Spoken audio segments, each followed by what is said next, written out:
Hi, my name is Caitlin, and I'm 28 years old. When I was very young, I lost my parents in a car accident. Since they didn't have any family to care for me, I was sent to live in an orphanage. I stayed there for about 4 years before I was adopted. My adoptive parents turned out to be billionaires, which completely changed my life. From then on, I lived a life full of comfort and opportunities. Despite their wealth, my adoptive parents didn't want my adoption to become a big deal, so they kept it private. They believed in doing good without seeking attention. When I became an adult and moved into my own home, my adoptive parents decided to expand their business. They went to Europe to look for new opportunities. Around this time, I met Adam, who later became my ex-husband. We first met in college, and I liked him immediately after a few conversations. Adam was cheerful and kind, and we quickly became close. As we started going on dates, we officially became a couple. Our relationship felt perfect, but there was one big problem. Adam's family didn't like me. The first time I met his family was after we graduated from college. Adam wanted to introduce me to his parents once we were both settled and had good jobs. He warned me that his parents were judgmental about who their children dated, and he wanted me to make a good impression. I was really nervous about meeting them. By the time Adam introduced me to his parents, we had been dating for 5 years and were already engaged. I worried this might make things more difficult since his parents didn't even know me as his girlfriend. The night before meeting them, I was anxious and spoke to Adam about it. "They're going to hate me," I told him. "They won't. I promise," Adam said, trying to calm me down. "Do you really think they won't be shocked when they find out we're engaged?" I asked. "Well, yeah, but I don't think it'll be that big of a deal." "Are you serious? You were nervous about introducing me to them because of how judgmental they are. Don't you think telling them we're engaged will make them judge me even more?" Adam sighed. "Look, even if they do judge, does it really matter what they think?" "It won't matter to me," I replied. "But I'm not so sure about you. You always seem so concerned about their opinions." Even though Adam reassured me, I couldn't shake my nerves.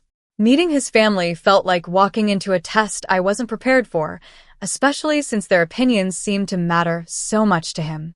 "I promise it won't bother me at all, Caitlin," Adam said confidently. "All right if you say so. But do you think we should wait a little before telling them we're engaged? Like maybe a month later?" I asked. "If that makes you feel better, I'm fine with whatever you decide," Adam replied. "I think we should keep it a secret for now, just in case." "I'll do anything to make a good impression on them," I said, trying to sound optimistic. "You don't have to worry. I'll be with you no matter what," Adam reassured me. "Thanks, Adam," I said, feeling slightly better. The main reason I was so nervous about meeting Adam's parents was because of how he reacted every time I brought up the idea of telling them about me. He would get upset and tell me they wouldn't approve. Over time, I began to understand why. Adam's family was very wealthy and loved living a life of luxury. They wanted the same for their children and only accepted them dating people who came from equally wealthy backgrounds or even wealthier. At that time, my life didn't fit their high standards of wealth. I hadn't told Adam much about my family because I didn't think it was necessary. By the time I realized why he was so hesitant to introduce me, I felt it was even less important to share details about my family background. I wanted them to like me for who I was, not because of my family's wealth or status. I foolishly believed they might value my personality and character over my financial situation. But I was wrong. Adam and I decided to meet his parents at a fancy restaurant. As we walked in, Adam held my hand tightly, which gave me some comfort. I wore my engagement ring on a chain around my neck instead of on my finger, hoping to keep it close but not too obvious. When we arrived at the table, I could tell right away that his parents were not happy.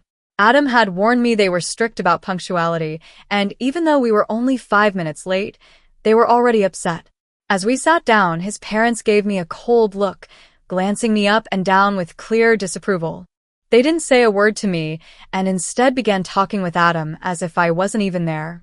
I felt so small and out of place in their presence. The longer they ignored me, the more uncomfortable I felt.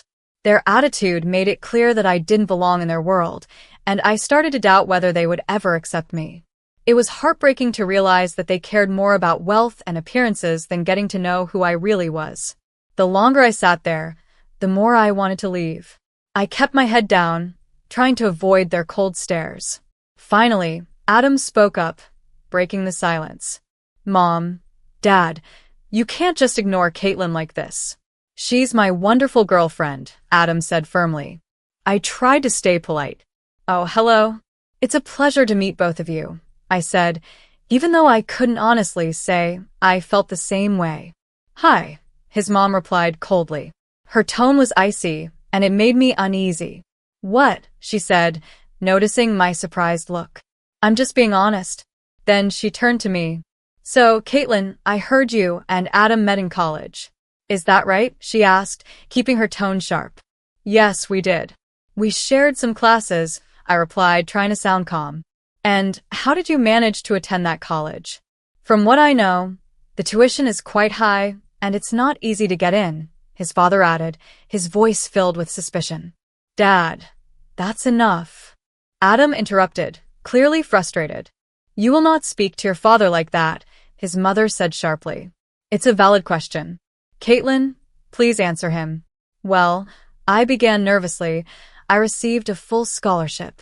I'm really thankful for it because not only did I get a great education, but I also met Adam, which has been one of the best things that's ever happened to me. Of course, it's one of the best things for you, his mother sneered. He's wealthy and you probably need that kind of money. At least you're smart because, let's be honest, your looks aren't anything special. That's enough. Adam said angrily, standing up. We're leaving. Come on, Caitlin. As we walked out, I was in shock. I couldn't believe how cruel they had been, especially to my face. It felt surreal, like something out of a bad dream. The car ride home was silent. Adam was furious, and I didn't know what to say. When we got home, Adam checked on me. Are you okay? He asked. But I didn't know how to answer. I had dressed nicely, made sure to be polite, and avoided doing anything that could upset them. Yet they had judged me, without even knowing me. After that terrible lunch, Adam didn't speak to his parents for weeks. They texted him, accusing us of being disrespectful for leaving the restaurant. Adam ignored them for a month, and only replied to tell them we were engaged. His parents were furious about the news. They offered to pay for our wedding, but only if they could control everything. Adam and I didn't want that, so we decided to elope instead.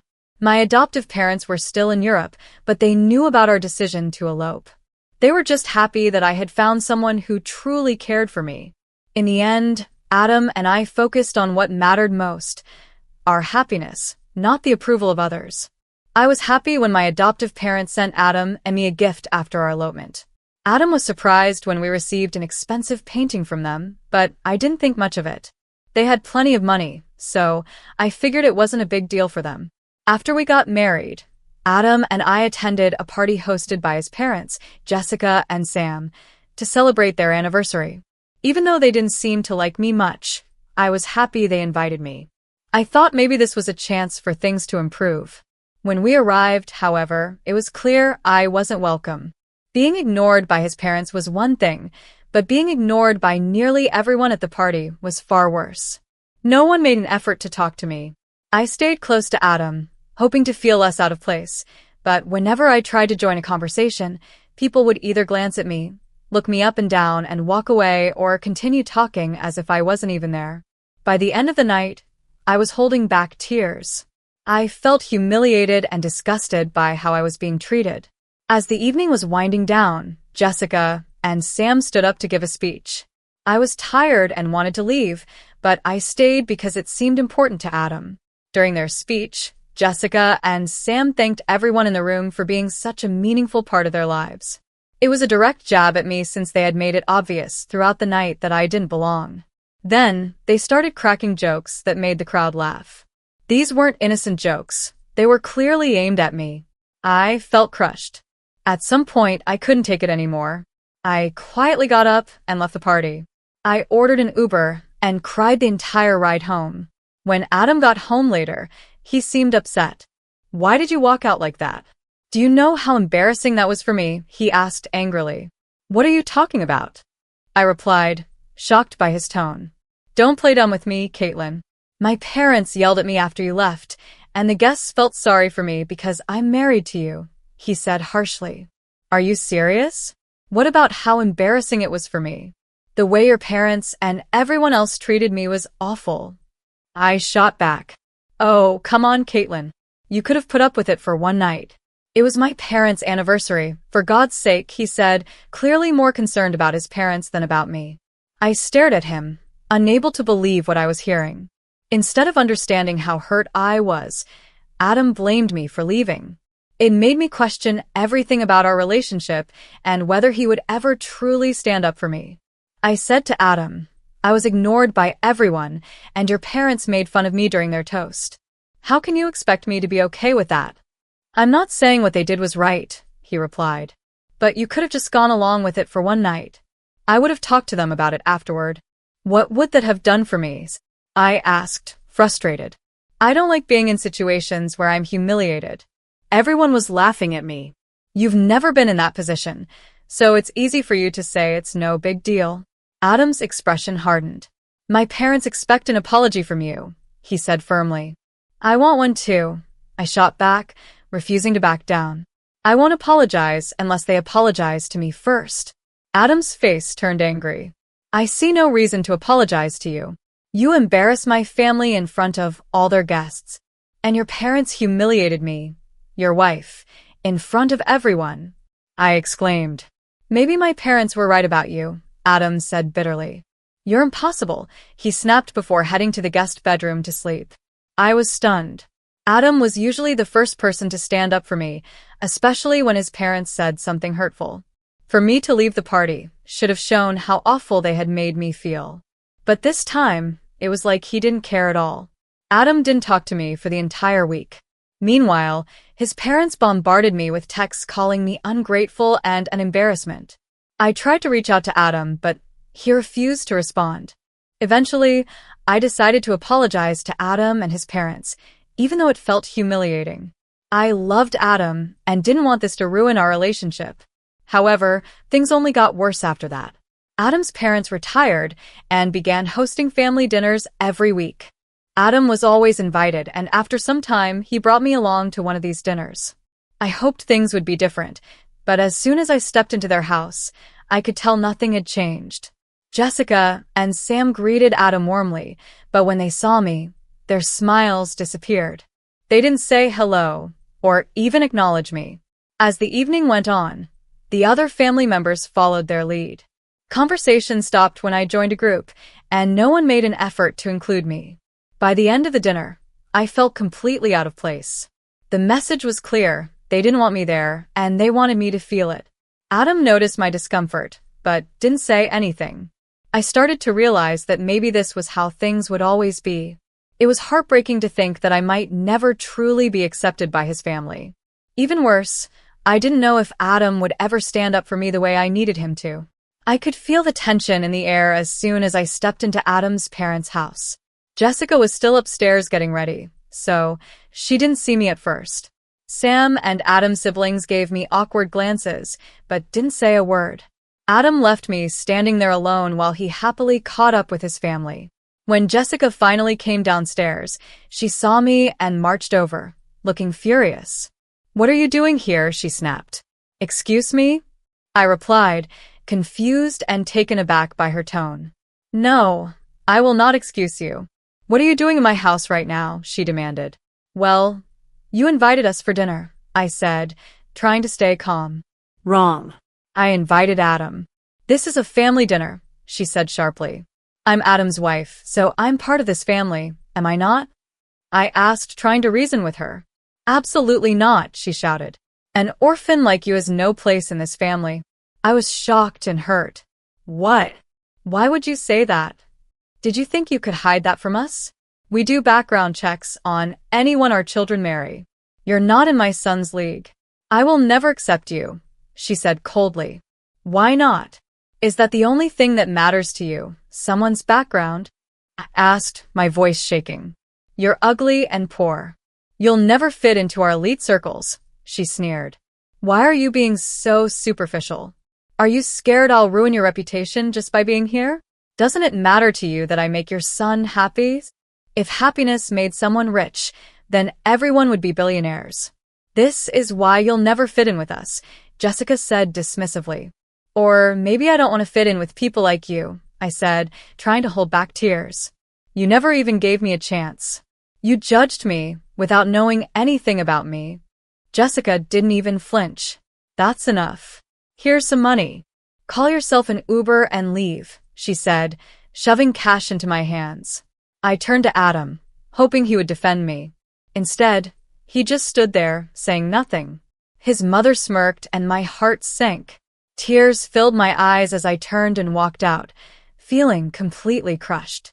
In the Uber ride home, I couldn't stop crying. I didn't understand why Adam had changed so much. Was this his way of making things right with his parents after the party? Whatever it was, it hurt deeply. He let his family insult me and my past, and instead of standing up for me like he used to, he defended them. I wanted to scream, but I knew it would only make me look worse and prove their judgments right. I replayed the conversation in my head, wondering if I had said anything wrong. But I hadn't. I had calmly stood up for myself, yet I was the one being punished. When Adam finally came home, he didn't say anything to me. He just ignored me again. My heart was breaking, and I had never felt so alone. I knew Adam wanted me to apologize again, but I just couldn't do it. Jessica had insulted me in the worst way, and instead of standing up for me, Adam was mad at me for defending myself. If anything, I felt I deserved an apology from him. For the next 3 weeks, Adam and I didn't speak to each other. At first, it was hard, but eventually I got used to the silence. Adam continued going to the weekly family dinners, and I stayed home alone on those evenings. Honestly, I didn't mind. One of those nights, my parents video called me. Hey, honey, they greeted cheerfully. Hi, sweetie, how's it going? My dad asked. Hey, Dad. Hey, Mom, I replied. Things aren't great. What's wrong, sweetie? If you need help with anything, you can always count on us, my mom said kindly. I don't think this is something you guys can fix, but thanks for offering, I replied. Where's Adam? Isn't he helping? My mom asked. That's the thing. He's part of the problem, I admitted. Oh, sweetie, can you explain what's going on? My dad asked gently. Well, I began. His parents are very wealthy and super snobby. Oh, I can't stand people like that, my mom said, sounding upset. Exactly.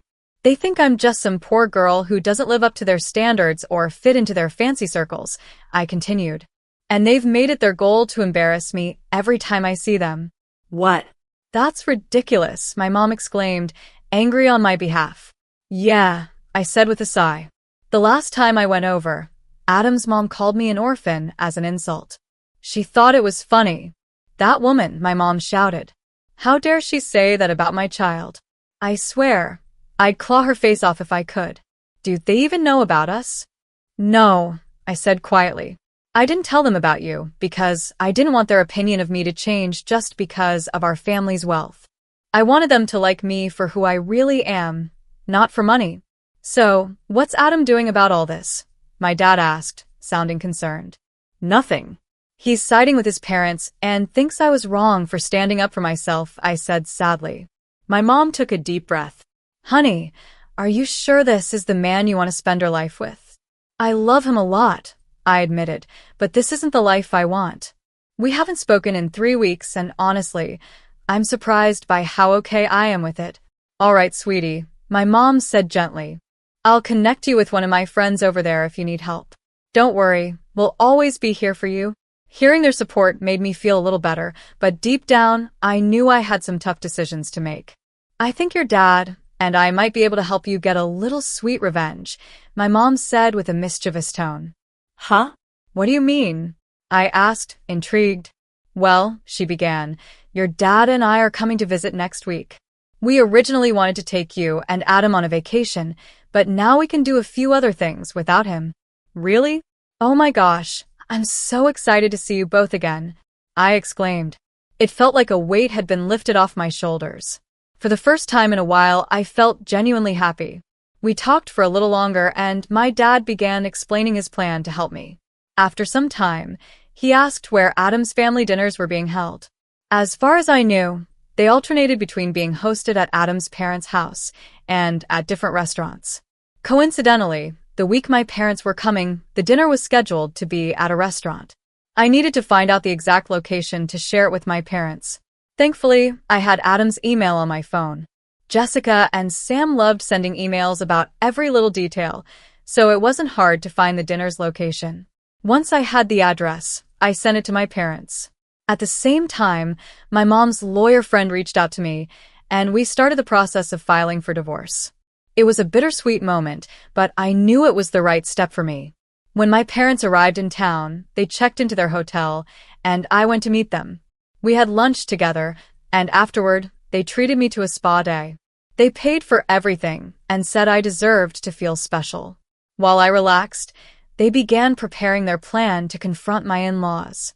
That evening, my parents walked into the restaurant where Adam and his family were dining. According to my dad, when they approached the table, Jessica and Sam whispered nervously to each other, clearly recognizing him. My mom later told me how the conversation unfolded. "Hello," my dad greeted them politely. "Oh my gosh, Mr. Olivier. What brings you here?" Jessica asked, visibly uncomfortable. "I just happened to notice some familiar faces and thought I'd stop by to say hello," my dad replied with a smile.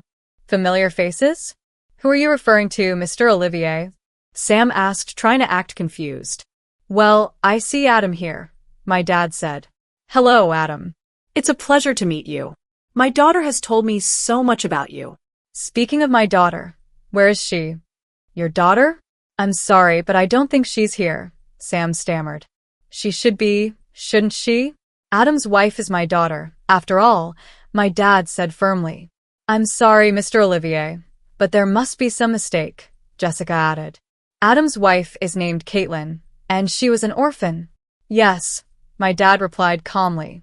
"And that's why we adopted her." Jessica and Sam were stunned. They didn't know what to say as my dad began addressing the way they had treated me. It was clear my parents were there to stand up for me, and for once, Jessica and Sam couldn't hide behind their arrogance. "I see the problem. It's you," my dad said firmly. "No, she was the one who hid this from us. If we had known, we would have treated her better," Jessica argued. "She didn't want you to treat her nicely because of her background," my dad replied. Then he handed Adam the divorce papers. "She asked me to give these to you." Without another word, my dad walked out. After that, it only took a few phone calls for some of Sam's biggest investors to pull out of his business. It was satisfying to see their empire fall to the level they had once mocked me for. I got several texts from Adam's family. Some called me terrible names, while others begged me to talk to my dad and stop whatever he was doing. Adam, however, signed the divorce papers without any trouble. Once everything was settled, my parents and I went on a long vacation. It was exactly what I needed to start feeling like myself again. I had so much fun and began to heal from everything that had happened. It hurt to lose someone I once loved so deeply, but I learned an important lesson. I need to stand up for myself, no matter what. I'll always be thankful to my parents for supporting me through it all, and I'm excited to see what new adventures life has in store for me.